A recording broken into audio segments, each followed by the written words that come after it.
This is the best budget deck in all of Star Wars Unlimited.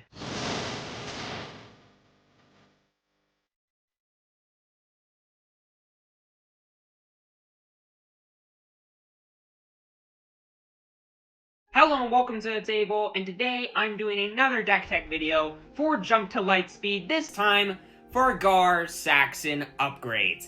I absolutely love this deck. I've been wanting to build this deck for a really long time, and when Set 4 came out with all of the new cards that are just so good in this deck, I knew that I needed to build a deck for Gar Saxon, and this is the one that I've come up with and the one that I've been doing the best with. So let's get right into things, starting off with what Gar Saxon does. He is a Vigilance Villainy leader that says each friendly upgrade unit gets +1 power, which doesn't seem great at first until you realize that there are a lot of units that have shielded in this game, and a lot of really cheap ways to get your stuff upgraded.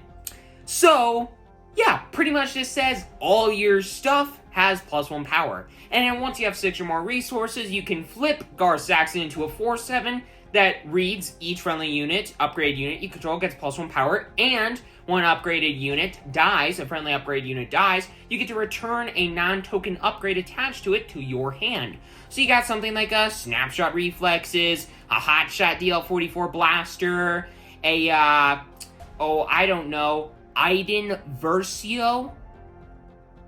You can return them to your hand. Correct me if I'm wrong, I've not had Gar Saxon go off and with Iden Versio, like, getting defeated. If Iden Versio doesn't get returned to your hand, scream at me down in the comments below. But Iden Versio, if you can return that to your hand with Gar Saxon's ability, in addition to giving all your crap +1 power, essentially, that's just so cool. And in addition, I really wanted to play a deck that has a Nabat Village as the base, and this deck is so good with Nabat Village.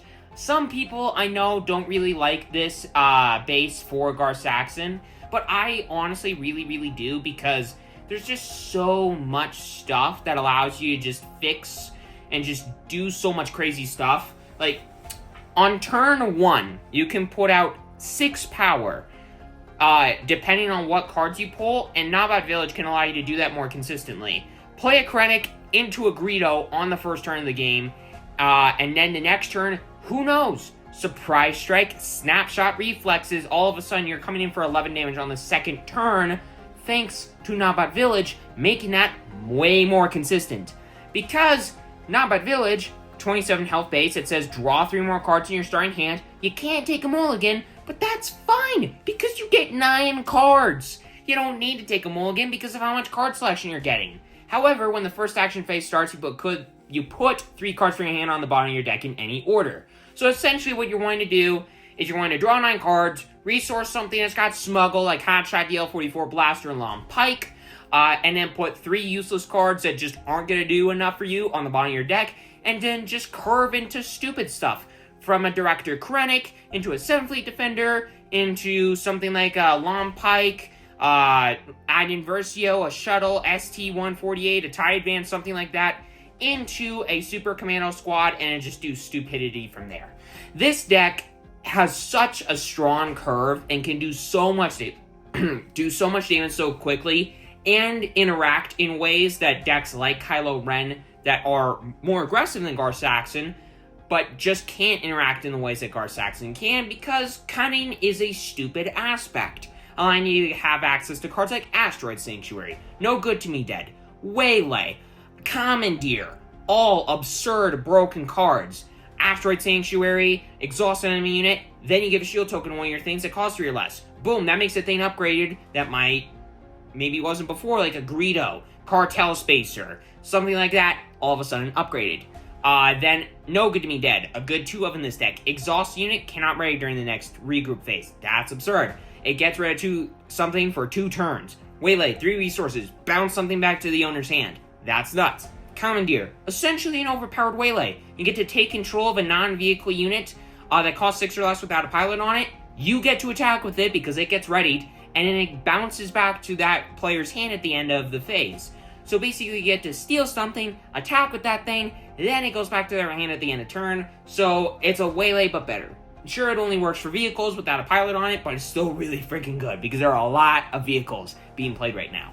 But this deck also has some really powerful upgrades, like ones I've talked about before. You're always wanting to resource Hotshot DL44 Blaster. It's kind of like a more permanent Surprise Strike, which is a 2-resource event that allows you to attack with a unit for +3 power.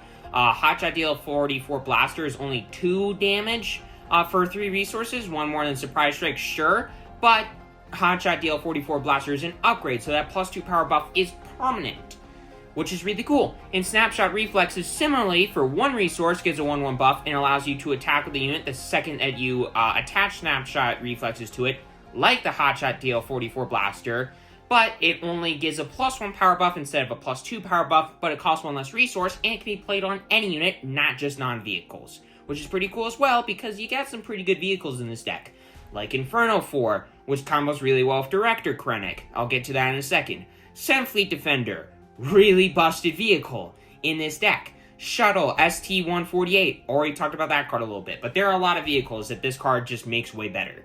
And it can make something that's not already upgraded, like an Inferno 4 or a TIE Advanced, all of a sudden upgraded. And then Gar Saxon gives it a +1 power buff. But then there's also Iden Versio, my favorite upgrade, probably my favorite card that's being added to this deck thanks to set 4, outside of Nabat Village, of course, because I really like that base. But Iden Versio is a 4-resource, 4/3 shielded that can pilot for 3, give a 3/3 buff, and then give a shield token to the thing that you are equipping Iden Versio to, which is nuts, because you can very easily have a space unit with 2 shield tokens on it. You send Fleet Defender, the very next turn, you Iden Versio, boom. Now it's a it would be a 7/5 with 2 shield tokens on it. You still got 1 resource left. Who knows, maybe you can use that resource to Snapshot Reflexes. So yeah, pretty freaking stupid. And yeah, it's just super, super good. In addition, kind of talking about the units from here on forward, Director Krennic is one of the more important ones in this deck. It's a 2-resource, 2/2 shielded, like Crafty Smuggler, which is also a 2-resource, 2/2 shielded. But in addition to being a 2-resource, 2/2 shielded, Director Krennic has this extra line of text, making it a better Crafty Smuggler, essentially. That reads, the first unit that you would play each turn with the 1 defeated costs 1 less to play. Which doesn't seem that crazy until you look at the deck, and there are quite a few cards in the deck that have a 1 defeated. The 2 of Greedo, that has a 1 defeated, and it costs 1 resource, so on the first turn you can Director Krennic, and then boom, play a Greedo right after. A 3/1, that has a 1 defeated that can sometimes be useful. Nuts for you.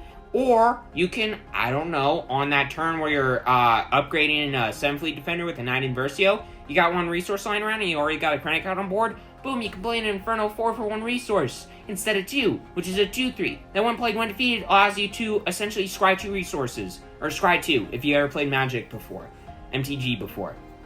But that's nuts for you. Then there's Outer Rim Outlaws, a 3-resource, 3/3 shielded, essentially a 4/3 in this deck for 3, which is on rate in the ground arena, in my opinion, for an aggressive statted body. Plus, it's got a shield token on it, which makes it better.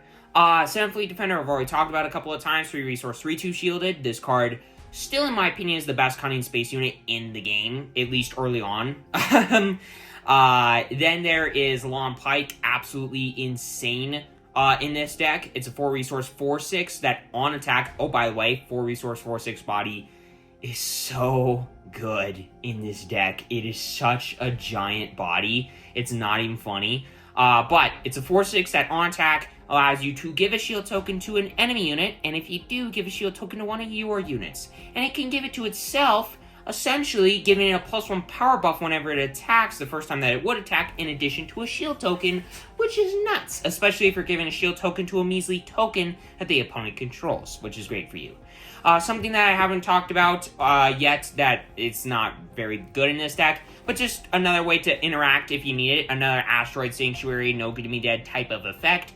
Cartel Spacer, a 2-resource, 2/3 that when played allows you to say, oh, if you have another cunning unit, you get to exhaust an enemy unit that costs 4 less. Not very good in this deck unless you have a way to upgrade somehow. Same kind of thing with Inferno 4 unless you have a Director Krennic out. There are a couple of other units out around, like Greedo, Pyke, that aren't the best. I mean, Long Pyke is awesome because he can upgrade himself, but you get what I mean. There's also TIE Advance, a 4-resource 3-2 that sure can upgrade another thing, because when played it gives 2 experience tokens to another friendly Imperial unit, but it's a 2-of because it doesn't come in upgraded, and it's not that very good of a body. But one of the glue cards of the deck, Shuttle ST-148, is insane in this deck, because it can make those Greedos, Inferno 4s, Long Pikes, TIE Advances that aren't already upgraded, Cartel Spacer, that aren't already upgraded, suddenly upgraded. Because this guy, 4-resource 3-4 shielded, not great, but it's basically a 4-resource 4-4 shielded in this deck because of Gar Saxon. So that's decent, and in addition, when you play it, and when it's defeated, which by the way, when defeated, Director Krennic makes that cheaper, so you can play that on the second turn, which is really good for you. But when you play it and when you defeat it, you can take a control of a token upgrade unit on a unit and then attach it to a different eligible unit. Now, one of the downsides of Long Pyke is that you're giving shield tokens to enemy units if you're wanting to put shield tokens on your units. But Shuttle here says, hey, when you play this guy, when you defeat this guy, those shield tokens that Long Pyke's giving out, I'll go ahead and take them. Or let's say the opponent's got an experience token out, and you need a little bit more of a buff on one of your things in order to close out the game quicker. Boom, you can do that too. Or you need to get one of your guys upgraded that's not already upgraded, and your opponent has something like an experience token, like a shield token, and you don't want to steal one of your shield tokens from one of your units. Boom, Shuttle does it for you. This guy is so fun in this deck and so good because he can do so much work. But then lastly, one more 2-of Supercommando Squad, a 5-resource 4-4 shielded, which is not that good of a body. However, while this is upgraded, it gets Sentinel. So essentially what this card is, if you need it, it's a good way to kind of block out the ground arena for a minute. It can be a really good way to stall out the board for a little bit and allow you to close out the game if you only need a couple of more swings to get in order to win the game. Otherwise, you can just resource it, or, Nabat Village, you're drawing a ton of cards, you're playing against another aggressive deck, and some clunky Supercommando squads are in your hand, all of a sudden can be shipped right onto the bottom. Way more easily than in any other deck. So while this card can be clunky in some matchups and not always the best, it can do some very solid work in the right matchups, and when it's not the best, it's really easy for it to not clog up your hand and be a really big downside for you. But that's the deck. I absolutely love this Gar Saxon deck. I have played it a couple of times, and it is so freaking fun to me. Kylo Ren, I would say, consistently can win on turn 4, turn 3 if it's got the God Draw, obviously, but turn 4, turn 5 is usually when Kylo Ren's winning the game. But it can be very hard sometimes to close the game because it's just so glass cannon-y. And Gar Saxon, while it's a lot harder, it can't win on turn 3, essentially. There's no way. But it can win on turn 4 with the right draw, and it can pretty consistently win on turn 5, the Gar Saxon flip turn, and it has a lot more power later on in the game. It has a lot more power the later in the game you go than a deck like Kylo Ren would. Now, would you prefer for this deck to go later on in the game? No, but it can hold its own for longer than a normal aggro deck would be able to, because of those shield tokens, because your stuff being a lot harder to remove and get rid of, unless the opponent has something like a Waylay, a Commandeer, something like that, or a way to exhaust, like, permanent early, or semi-permanently exhausted, like a No Good To Me Dead. I don't know.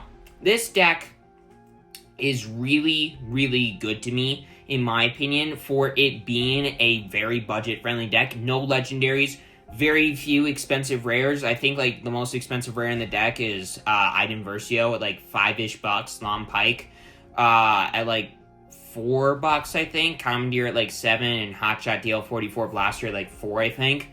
But the deck is incredibly cheap. It has, I don't know, 6, 9, 10, 11 rares, and everything else is commons and uncommons. I'm sure Nabat Village is a rare, but that's just the base, and those aren't very expensive. But this deck is incredibly cheap, yet it is a very aggressive deck that can win pretty quickly as quickly as some of the best aggro decks in the game and hold its own longer than a lot of those more aggressive decks in the game because it can actually, keep its units around longer. But I don't know. Leave a comment down below telling me if you think that this budget deck is really as good as I'm saying it is, or if it absolutely sucks. I personally think it's really good. But with all that aside, make sure to hit that subscribe button, hit that like button, it's completely free and regrets. Have a great rest of your day, everybody, and for those of you budget players out there wanting a good deck, hope that you enjoy this Gar Saxon